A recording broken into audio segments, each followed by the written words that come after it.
Update Bitcoin yang baru aja weekly closing kemarin ya, dan weekly closing ini sebenarnya cenderung nggak begitu baik ya. Kita melihat adanya bearish engulfing candle pada closing weekly Bitcoin. Berdasarkan candlestick pattern dan trading pattern, engulfing pattern ini adalah salah satu ciri-ciri reversal. Jadi biasanya kalau misalnya kita kena engulfing pattern, biasanya kita akan bearish teman ya untuk di candle-candle berikutnya. Gue juga ada update ini melalui grup VIP ya. Jadi kalau misalkan kalian pengen outlook, daily outlook untuk Bitcoin setiap harinya ya secara real time market, gue bisa saranin kalian join grup ini gratis. Kalian tinggal daftar BingX mau link di deskripsi dan tinggal DM admin untuk join grup ini. Gue juga merekomendasikan kalian untuk mencoba fitur terbaru dari aplikasi BingX ya. Mereka saat ini udah ada conservative trader di mana kalian bisa follow trader-trader yang resikonya rendah tetapi overall secara jangka panjang ya, ini kita bisa trace back sampai 6 bulan terakhir. Biasanya kan cuma sebulan tuh ya copy trading, tetapi ini bisa sampai 6 bulan terakhir. Jadi cocok banget bagi kalian yang mungkin sibuk kerja, gak sempat trading setiap saat, kalian bisa alihkan atau delegasikan ke copy trader ini ya.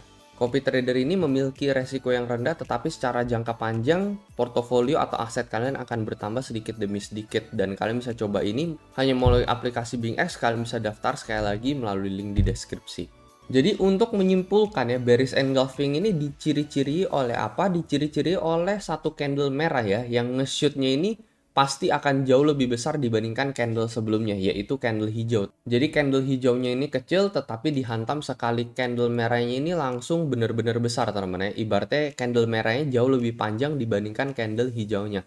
Nah itu udah bisa dikatakan kita memiliki bearish engulfing candle. Dan biasanya ini cenderung nggak bagus untuk di candle-candle berikutnya ya, dimana ada continuation bearish pattern-nya. Itu sebabnya kenapa dari minggu lalu teman-teman semenjak Bitcoin break dari level 28.6 ya, itu ketika 3-4 hari yang lalu di sana gue udah bilang bahwa ada potensi reversal terjadi teman.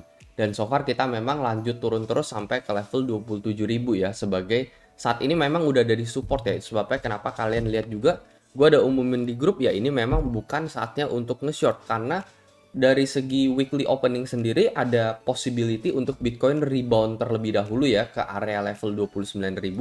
Area level 29.000 ini ada di garis oranye yang kalian lihat teman-teman di sini ya. Ini adalah harga rata-rata dari time frame daily yang ini tuh bisa menjadi resist yang cukup oke ya di shorter time frame sendiri ya. Dan ini bisa terinvalidasi bearish engulfing ini kalau misalnya kita balik lagi ke level 30.000. Jadi kalau misalkan emang pengen nge-short ya di level 29 dengan stop loss di level 30.000. Karena kalau misalkan kita ke level 30.000 ya ibaratnya udah terinvalidasi ya. Jadi kan ini kita ngomongin bearish engulfing ini cenderung memiliki probabilitas 60%, tidak 100% teman ya. Bisa aja bearish engulfing ini meleset masuk ke dalam 40%, ternyata Bitcoin balik pump lagi ke level 30.000, itu juga ada possibility seperti itu terjadi. Nah, kalau misalkan kalian ada ikutin video gue ya, dari 2-3 video yang lalu gue udah membahas mengenai bahwa ini namanya koreksi yang pertama untuk Bitcoin ya, dari pump and then koreksi pertama, ini pump yang kedua dengan koreksi yang kedua untuk Bitcoin. Terus abis itu gue udah membahas pump yang ketiga dengan koreksi yang ketiga, dimana ini adalah pump final untuk Bitcoin ya, dan possibly ini bisa menyentuh area kisaran 35-40 ribu untuk Bitcoin. Dimana pada saat itu gue kan membandingkan dengan bear market rally yang terjadi pada tahun 2019 ya, dimana Bitcoin ngebottom di level 3000, kalau yang satu ini ngebottom di level 15.5k, and then dia terbang temannya sampai ke level 13.000 ya. Dengan ini yang menjadi koreksi pertama teman untuk Bitcoin, and then pump kedua dengan koreksi yang kedua, and then final pump dengan koreksi yang ketiga teman-teman, sebelum dari sini akhirnya kita dibawa double bottom balik lagi ke level 4000 ya, memasuki fase akumulasi. Ini kalian bisa lihat di sini ya, dari sini kita udah ngepick and then akumulasi terjadi teman-teman, banyak orang yang beli Bitcoin ketika Bitcoin down parah pada corona, and then langsung nge-shoot sampai level 1 miliar. Nah, saat ini kita ada di skenario yang kedua teman-teman ya, di mana sama-sama Bitcoin membentuk symmetrical triangle. Pattern sebelumnya adalah pattern bullish sama seperti ini ya, pattern bullish and then symmetrical triangle.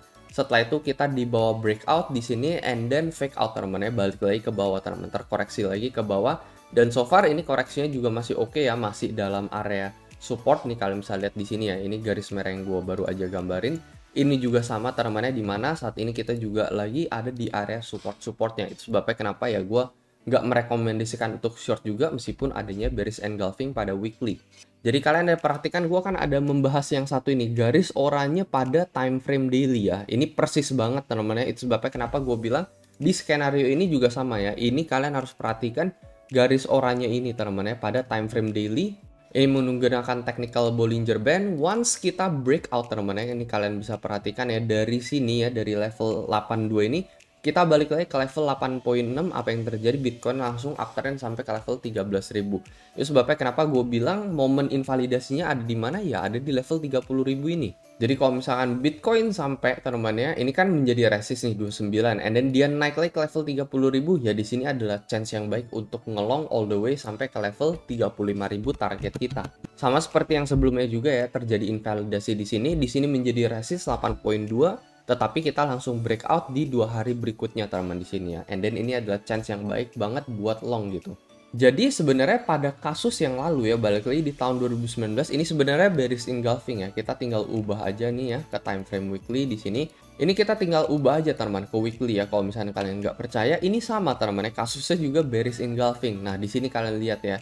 Sebelumnya kan nih ada candle hijau dan kita closingnya bener-bener tipis banget ya. Ini doji candle tipis. Tapi berikutnya kita langsung didam teman-teman, langsung kena bearish engulfing di sini.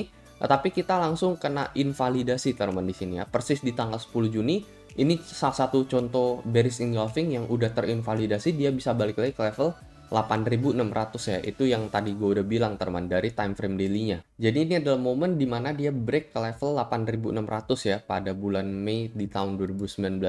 Dan saat ini ya sebenarnya sama teman ya, balik ke level 30.000 kan berarti itu ada di sekitaran sini teman ya.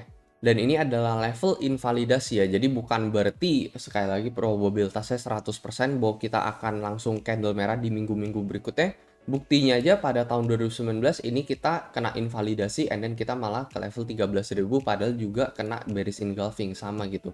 Jadi memang gue bilang tetap ada possibility untuk the last wave pada Bitcoin ke level 35 sampai 40k possibly sebelum dari sana akhirnya kita memasuki fase optimasi untuk Bitcoin.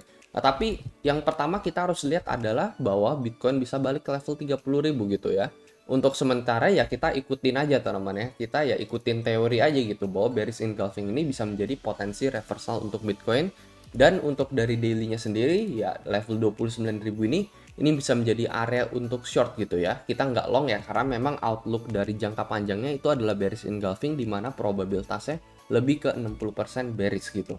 Jadi sekali lagi bukan berarti waktu itu kita mengalami 3 kali pump sama seperti yang terjadi pada 2019, 3 kali pump di sini ya, 2 kali koreksi di sini and then final pump ke level 13.000, bukan berarti ya kita juga harus ngikutin lagi dari sini menuju ke level 35 sampai 40.000 gitu. Nggak harus seperti itu juga. Bisa aja yang saat ini ternyata kita hanya 1 sampai 2 kali koreksi and then dari sini kita malah udah memasuki fase akumulasi. Kalau misalnya kita terlalu pede bahwa ini akan final pump yang ketiga gitu ya, sama apa yang terjadi di tahun 2019 ya, 3 kali pump seperti ini ya, ini kan ibaratnya kita mengharapkan sesuatu teman-teman ya, padahal belum ada ciri-ciri yang mengatakan ya ini akan reversal dan menuju ke level 35.000 gitu, kecuali kita bisa nge-retest area level 30.000 lagi, itu kita akan mengubah mindset kita lagi, oke, bahwa sepertinya pump Bitcoin ini belum selesai dan ada possible wave yang ketiga menuju ke level 35.000 untuk Bitcoin. Nah, tapi so far selama itu nggak terjadi, weekly-nya bearish engulfing, kita ikutin tren aja ya dari teori yang tadi. Ya udah kalau misalkan terjadi rebound ke level 29.000, ya kita pasang short and then level 30.000 ini bisa menjadi area stop out. Once 30.000 ini reach, ya kita harus berubah teman, kita harus balik ke long lagi.